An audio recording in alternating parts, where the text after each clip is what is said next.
Hey everybody! Welcome back to my channel for another edit with me. Yay! My name is Kaylee and I am a Florida film photographer specializing in weddings and portraits for old souls and joyful hearts. I'm excited to share this video today because it's the first in a collection of edit with me videos that sort of chronicle my journey in film. So this session today is one of the first sessions I ever did, and it was a source of joy and learning as I began to navigate the nuances of film. And so as I share more of these videos, you'll see some triumphs, some mistakes, some experiments, and more as you watch the process of each step of my film journey. So let's go ahead and jump in. So this session here was taken with a Canon EOS Elan 2E with Portra 400, mounted with I think just a nifty 50, I believe, and developed by the Find Lab. So a little bit of backstory on this session. This was one of the first film sessions that I ever shot. I was still getting to know film. I was still trying to test it out and see if it was something I wanted to add to my workflow or not. And all you film photographers are going to cringe out there, but I promise I didn't mean to stay this way forever. But I did like half of my sessions my first year of photography without an external light meter. So I was not metering this film at all. I was just using the internal meter and sort of adopting a little method that I had heard from somewhere that I had tested out and found to be sort of tried and true as I continued shooting film, is that I would just overexpose it by one stop. I would look through the viewfinder and find my focus point and then just wind my dial until it was one stop overexposed. And so I know that that's a little bit unorthodox, but as you can see here, Portra 400 is so forgiving and the exposure latitude is amazing. And most of my images, probably like maybe 90% of my images, turned out okay. Like they turned out usable and not completely terrible. So so I'm just gonna go ahead and jump right in. So we've got some full body shots here and here. We've got some portraits here and here, some landscape here because I love highlighting the location of photo shoots if it's a notable location. And then we've also got a couple more body shots. So I'm going to go ahead and click on this. This is a really great example of the exposure latitude of Portra 400. Now this photo is a little off, maybe actually kind of way off as far as like the correct exposure, but what was happening in camera is that I would set my focus point. I think I set it around their hands right here. See their hands? And it would focus on their hands there, and it would meter for like maybe the brightest point, which see all of this here that's like super bright. It wouldn't focus right on their hands because it's such a far away shot, but it would focus on these highlights here and then take the highlights up plus one stop. And so really where most of us are metering for the shadows these days with an external light meter, what my camera would do is in camera I would end up metering for the highlights, which would result in high contrast images where you have like really bright hot spots here and then really kind of dark shadows. And I think right around here it starts to get a little muddy. But for the most part, Portra is really forgiving and the exposure latitude is really impressive. I tried to do this method, this little overexpose in camera by one stop or two stops or three stops with Fuji Pro 400H like a few months after this session just to see if it would work with Fuji, and it was awful. It was terrible. I'm still debating on whether or not I want to show that session to you because I actually had it developed on, or scanned in, I'm sorry, on both Noritsu and the Frontier scanners. I normally have my scanned in on Frontier, but I wanted to try Noritsu because I hear a lot of people like Noritsu. So I went ahead and did it, and with that session on Fuji Pro 400H, it's still awful, but I might use it as an example for Noritsu versus Frontier. But so this image here, I don't do much to my film scans, y'all. I just keep it really simple. I have these presets here that I've developed myself that I just use and lay over my film scans to do just some really basic adjustments. So here's my basic preset that I'm going to add. Yep, okay, my brightness is good. And then I actually might take this up just a little more, just to add some brightness. I'm going to take care of my shadows a little and bring up those shadows around over here. And then I'm probably going to bring up my warmth and my tint to match each other, just to make it pop, if you know what I mean. And so I think that might be it. Let me see about the crop really quick. Let me see if I can center them and make it a little bit more centered. Does it need to be straightened? Does it? It does not. Okay. And that looks good to me. Oh my gosh, I love it. Before and after. I just like to kind of make things pop a little bit and be just a little bit brighter and really show off the color tones in Portra 400. I just love this. Awesome. Okay, well, let's go on to the next one. Okay, oh, so cute. Okay, so actually, funny story. This is Ashley, and this is her husband, and I've known her for a really, really, really long time, and I was so excited whenever she called me to do a photo shoot, and so I was having a really good time with her that day. We were both in theater together, and so she didn't mind being a little extra in front of the camera, and it was really great. So, all right, I'm going to go ahead and apply that basic. Let's see what my warmer one looks like. I really love that warmer one, but I might do that outside of this preset because I'm not a big fan of how the highlights are muted there. So I'm going to apply my little basic preset, maybe go up just a few more notches on my exposure. And so the biggest thing I see here that I want to at least adjust or fix is mostly just my coloring.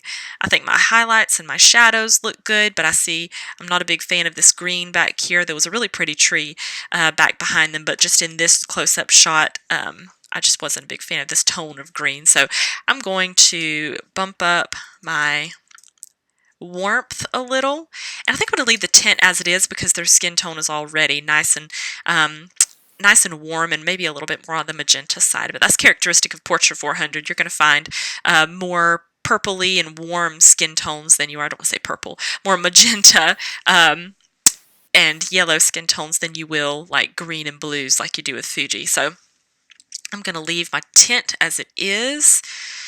Let's see.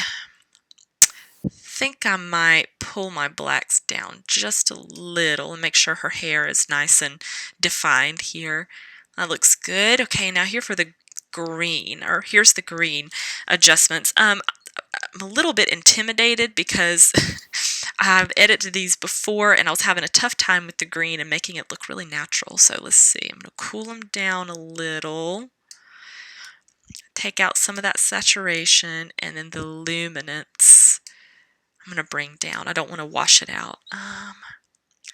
Still not quite, because I'm looking at his shirt here, and his shirt was like that sage color, and this is pretty true to life here, but I just don't think that these two greens go that well together, so maybe I need to warm it up. Instead of cool it, ooh, I'm getting there, I guess maybe cool it down. So I want to really emphasize here as I'm playing with these tweaks that I'm here to just show you how I edit film skins, how I like to do them. This is not technically correct. This isn't the way that I think everybody should do it, because really it's an art. It's definitely an art, and a lot of people have a lot of different styles, and I think that you should pursue the style that you like and pursue the style that makes you happy. And for me, I like to keep my greens kind of cool. So yeah, all right, that looks okay to me. And there we go. Aw, so cute. I love this picture. So adorable.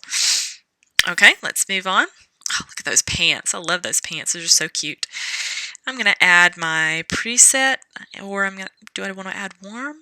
No, I'm going to add this one right here. Okay, looks good to me. I think my highlights and my shadows look good. I don't need to do very much else except maybe manually warm it up just a smidge. Let me see if she needs some. Maybe just by one click, I might bring my tint over to the magenta side.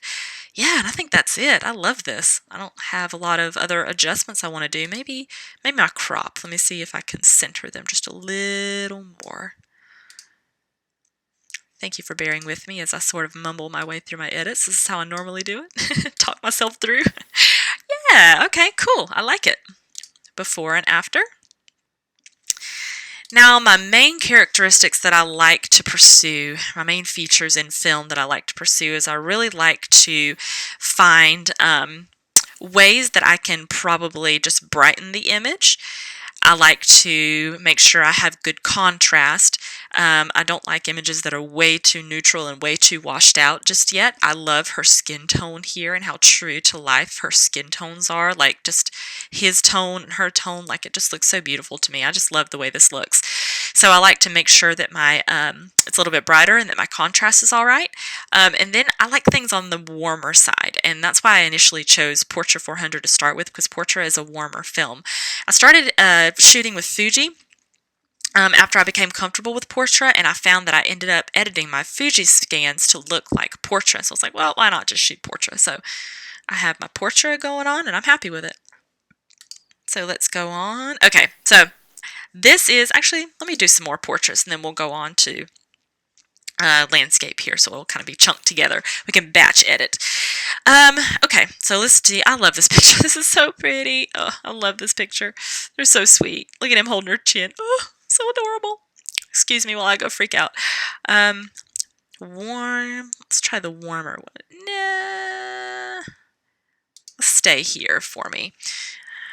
So I would have chosen this warm preset here if I was dealing with a lot of really hot highlights. Really bright spots in images is what I would deal with if I were to use this warm preset. So I'm just going to not use that this time because I don't feel like I have too many way blown out spots here. So I'm going to do that basic preset. I'm going to, of course, take up my brightness a little. Save my highlights some just in case it gets a little bit too cray-cray down in this corner over here. I'm going to, I don't have too many shadows. Let's take up my warmth. Yeah, I'll probably keep it at 10, maybe magenta by just a few clicks. Okay, that looks good to me. So I find sometimes that I'm looking for a good saturation in my images. Like I said before on this last image, I didn't really like neutral images that are kind of dull or bland a little bit. I think that works for some situations and some aesthetics, but for me, I like things to be a little bit more saturated and a little bit more on the poppy side with my films. So I will usually find that bringing up your temperature helps with that pop.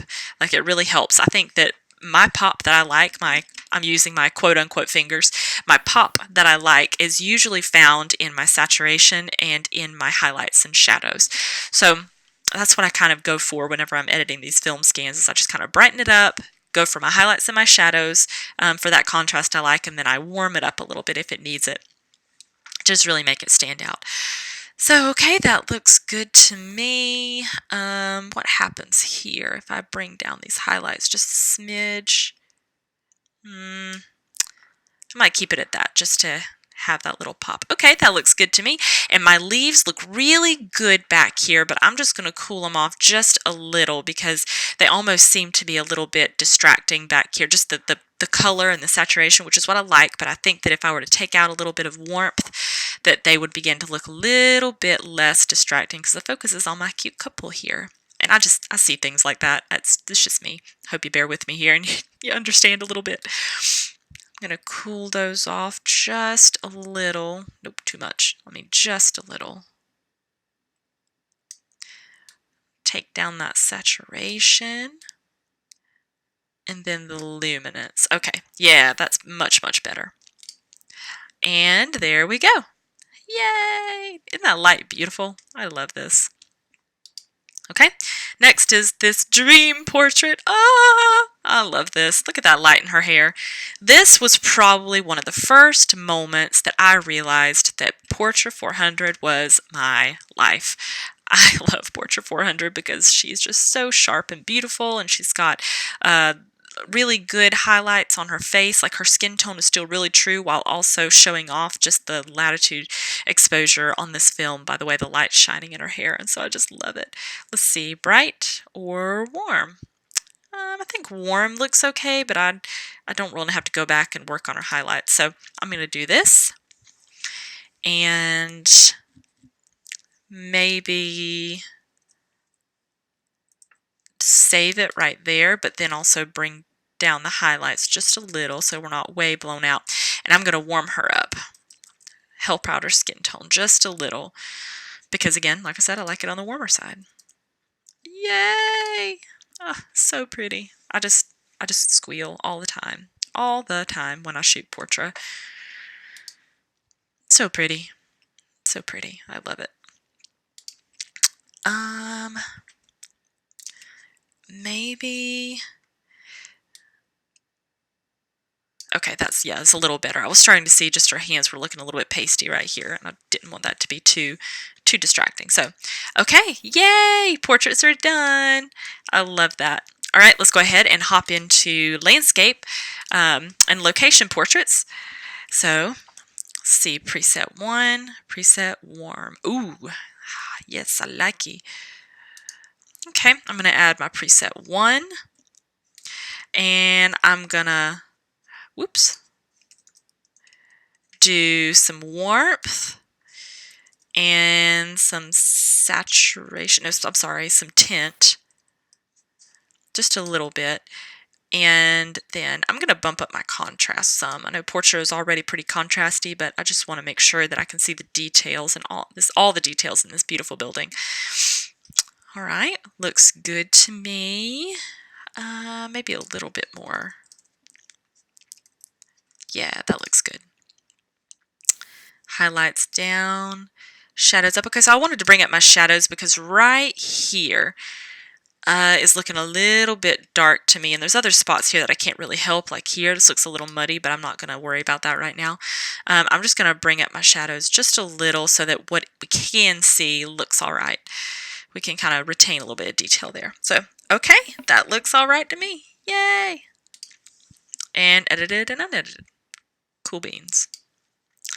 Okay, next is just a little boring column. I'm so goofy with shots like this. I'm just going to do a basic preset. I'm not going to do a lot to this. I'm just doing my basic preset here and maybe do 2 clicks of warmth and then leave it. That doesn't need a whole lot of work, but I included it in this tutorial because I like the way it looks. So, ooh, okay. I'm happy about this. This is a really great example of how wonderful the Nifty 50 is. Everything is still really, vibrant, but these leaves here are in focus, and these cute little berries are in focus. I love this. So here's my first. Ooh, ooh, ooh. Which one? You know what? I'm going to edit with this warm preset once, at least once here, so that you can see me use it. Bring up brightness just a little, and y'all, that's it. I think. Let's see what auto says about the color. Nope. Okay. As shot. I think I'm just going to leave it. You'll find, just a fair warning, you'll find that when I'm editing my film scans, like I said before, I don't do much to it, but you might find me do like a quick click and run, where I just click one little preset over it and then that's it. I don't spend a lot of time fine-tuning and making major changes on these images because I shoot Portra 400 because I like the way the film looks. I like the profile. And so that's what I try to stay true to. So, okay, last image. Oh, this is so pretty. This is the front of this cathedral here. This was where they had their photos done. And it's just a really popular location, a really beautiful historic location. This is set in St. Augustine, Florida, apparently the oldest city in the nation, so yay for that. And I like how this image has a lot of really nice highlights and shadows, but I can see I've got a lot of hot spots here on this column. So I'm just going to add my first preset and maybe one more click of exposure, highlights down a little, and then shadows a little more. Yeah, that looks good. And then it's looking a little yellowy and greeny, so I might pop in just a few magenta clicks. Looks good to me. And maybe save my highlights just a little right here in the tone curve. Okay, yeah, that looks all right to me. Very cool. Okay, so let's go back through and look at each one. Aww. Oop, nope. So pretty. There's the first one. Oops, hang on. Please excuse me as I learn how to use Lightroom. Okay. 1, 2. Oh, so pretty. Sometimes you go back and you look at things one more time and you want to make another additional adjustment. I might do just a tad bit more warmth for them because I want to see just that warmth pop out whenever I look at it for the first time. So I'm coming from here, really, really warm images, so it's natural this is going to look a little bit less warm, but yeah, now I can see how warm it is and how warm I want it. That looks correct to me. Pretty. Aw, so pretty. I love that. That's so pretty. Okay. That's it for today. Thank you so much for joining me. You can find all of my info in the box below, and I actually have this session edited. Wow. I have this session on my blog already in the editing style that I used when I first started shooting film. So it's not very, very far off from this here, but you will find the blog post below so you can see the full gallery of this session here. So you can find everything down in the box below, and I will see you next week. Bye!